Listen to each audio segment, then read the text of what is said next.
Сәлем баршаңызға, менің арнама қош келдіңіздер. Бүгін сіз білмейтін қызықтардың арасында пайдалы ақпарат. 40 жасты тойламайды, тек садақа беріледі. Не үшін тойламайды екен? 40 санының киесін Құраннан бастайық. 40 күнде бір тамшы ұрық су қанға айналады. 40 күннен кейін етке, тағы 40 күннен кейін сүйекке, одан 40 күннен кейін ет пен сүйекке жан бітеді. Және 40 күн өткен соң жан ет пен сүйекке адам пішініне айналдырады. Содан 40 күн ішінде шақалаққа сезім мүшелері дамиды.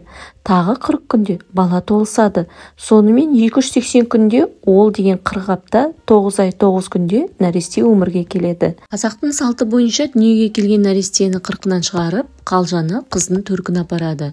Себебі табиғи заңдылық бойынша нәрестенің сүйегі мен еті қосылады, адам болды деген осы. Баланы 40 қасық суға шомылдырады және 40 тілеу тілейді. Ал мәйітті жерлегенде адам 40 қадам бейіттен кеткеннен кейін сұрақ жауап басталады. Адам барса келмеске кеткеннен кейін 40-ын өткізеді.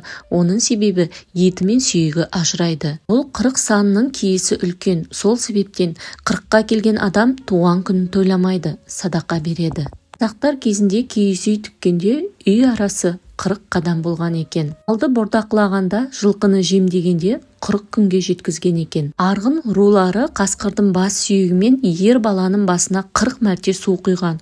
Оның себебі бала қайратты, қуатты, төзімді батыр болсын деп ырымдаған. Келін түсіріп отағасын босағасын аттарда 40 анның терісін үстінен өткізеді. Қызға 40 үйден тыйым, 30 күн ойын, 40 күн тойын, 30-ында орда бұзған, 40-ында қыр бұзбайды.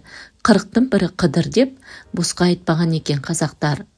Расында ата-бабаларымыз табиғатпен байланысып, әлемнің қыр-сырын жақсы білген, тылсым көзге көрінбейтін дүниенің жұмбағын шешімін ашып, ұрпаққа жалғастырып отырған. Салт дәстүрді ұмытсақ, ел болмаймыз.